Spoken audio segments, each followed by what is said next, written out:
Hey everybody, how's it going? So I'm here with the TSE250R and I got on the Keihin Carburetor. Now I know I was messing with that before, but I went ahead and went through some stuff. So here's the bike. I happen to have a JD jetting kit because this carburetor, Keihin PWK 38, came on the gas. And I have a smart carb on the gas. So I happen to have a jet kit. I was looking over everything. The guy that I bought the gas from, I bought a new. The shop installed the JD jet kit, and it has a 160, a 38. Needle is at number 3. Air was at 1.5 turns out. That could be different now. He basically set it for 8,200 feet at 50 degrees. You know how jetting is, right? So I'll probably take that with me, taking this to Moab. But yeah, I'm gonna see how it runs. It was pretty cold starting up. Well, it started up right away. I shouldn't say it was cold. I just had to have the choke on. It got warm, turned off the choke, let it get warmed up a little bit more, and it idled, and it throttle response from the line seems good just sitting here. And that's how it looks. See how close it is down into there? Okay, so how I got it to work. Yes, I know, I run this down. It's cockeyed right now because I still have the lever off, but I prefer it down. It's protected than being up. So run it however you want. It works all the same. This will traditionally give you more cable if you need more cable. You don't unless you're putting risers on a bike typically, and then that's a way to get a little bit more out. Plus I find it's more protected. The bike goes upside down. Instead of breaking this, it will, you know, kind of be more smoother across everything. So less likely to break your throttle. Anyways, that's just a pro tip. That's how I run it. It doesn't really make a difference. And what I mainly did, see if I can pull it out now if I can. I cut off the crimped on end, and you know, basically that gave me enough room, taking that off and taking the nut off the top of there, which I'll show you on all carbs are the same. Where's the lid? Here's the lid. Take that nut off, screw that all the way in. You get a little bit more room, and that allows, if you can hear, that allows the throttle to the slide to fully close inside the carburetor. Now I do have, and I did mention online, Motion Pro throttle cable 10-3000. It's the T3 cable, really nice cable. This is the same one that's on my gas. But this threaded part is too big to work in there. And you can't, I think those are pressed into plastic, so you can't really get rid of that and thread that in. That's a shame, not too universal, but G2 makes a quick throttle. That's what I have on the gas. And this is what it looks like. So at this point in time, I've run the old one I ran below, this one I have on top, but anyways, this is the G2 quick throttle. That's the turn amount. It's very minimal. It's not a huge turn. I like it. Some people might not like that, but then the Motion Pro T3 cable threads right into here. Then you just adjust it with that guy. So that's how that works. That nice throttle is like $130, I believe. I might just go ahead. I emailed them, see if I could, you know, work something out with videos and something, get a little discount, haggle price. But I hadn't heard back. So I might just call them on Monday and see if they'll do anything and get that, and Bill put that on this bike. And then I can actually put on the nicer cable. And the Motion Pro cable is very nice. It's not only a thicker cable than what GPX comes with, It's also, you can see the sheathing right down here. Has a nice internal sheathing to the cable that's reinforced. It's just a much nicer cable all around. And then this will work 100% with the throttle setup with the carb without any hacking away. Now this was like $37, $38. So in all, well, because I happen to have the carb, so if you were getting these two parts, the housing, the G2 housing, this cable, you're looking at, it's getting close to 200 bucks, isn't it? And then whatever you can pick up, $300, $350 for that carburetor, it's getting up there in price. That's no joke, but you will have then a really nice setup, right? And basically what a lot of bikes come with, good, better bikes, well, we say better bikes, you know what I mean, the European bikes, the more expensive bikes. But these are things you can do over time too, right? I'm doing it a little bit quicker just to bring you videos of what works, what doesn't work.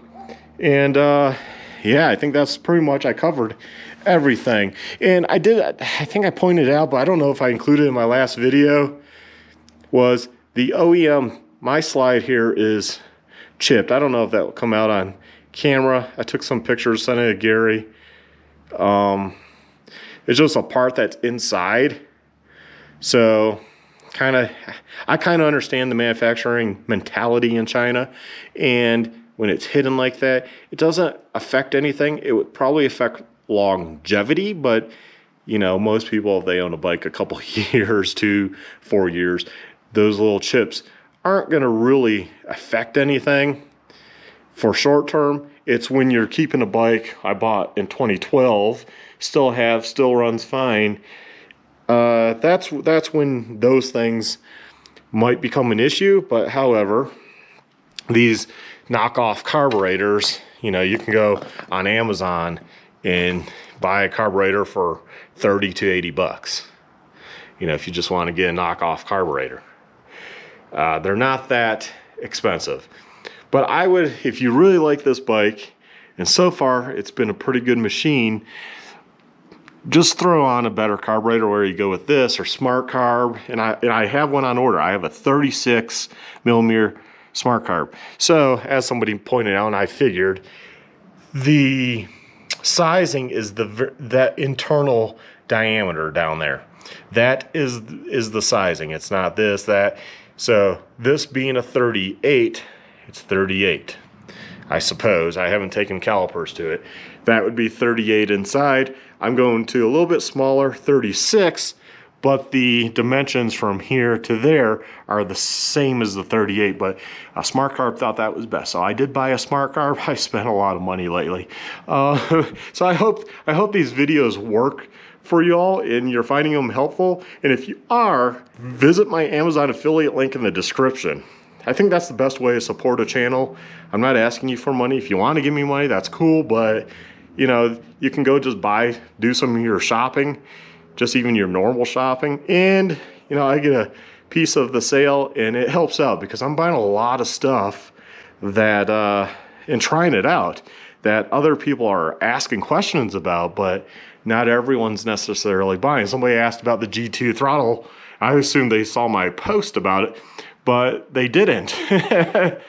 And here, the bike's been cooled down a little bit. Let's go ahead and start it. That's one thing I haven't done.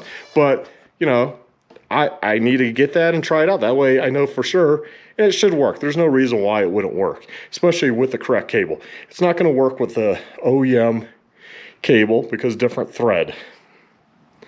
So you're going to have to at least get a cable in the throttle. So, you know, if that's like 40 bucks, this is like 140. You're spending like 180 roughly, hopefully a little cheaper than that. And yeah, so just know you're gonna need the cable. Okay. And when you get a better cable, I want to point out, I know I said this, but when you get a better cable, that cable is going to last you probably the life of this bike. You know, you won't be changing cables again. Okay, so we got it on. Started right up. It's been cooled down now for 15 minutes. So no choke, started. It's idling.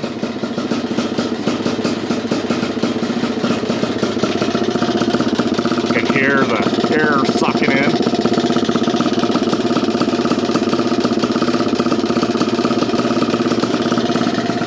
Here.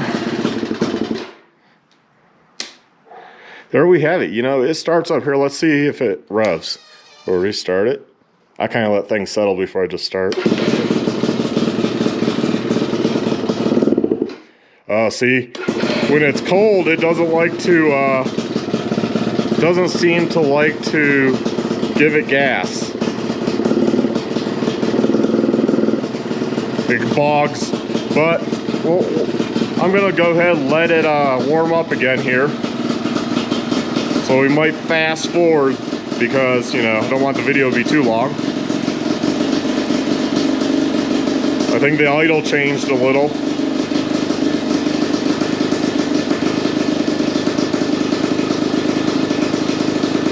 I just have things on here temporarily. The tank's not down, seat's not down, muffler's not on fully. You know, just in case I had to take things apart. Okay, let's see now.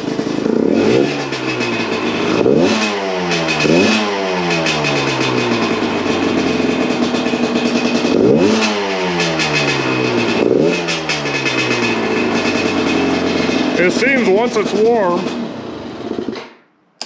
once it's warm, it's fine. So I can live with, you know, it needing a little warm up. That's fine. You should probably let your bike warm up a little bit. I know we all jump on and tend to go, but and it's cold out. It's only 40 degrees today, so it should run. That's the settings and everything that were on that bike. I know it's bigger CC, but you know, it should be pretty dang close. So I will go from there and just really, I need to just go ride the bike and try it out. And then hope when I'm out in Utah, I guess I'll take the jet kit just in case, because it's easy enough to break this down. It doesn't take that long. Can break it down and pop in, you know, different jets if need be. So anyways, hopefully you found this video helpful, informal, and give you ideas what you can't do with the bike. So far it's a lot of can do.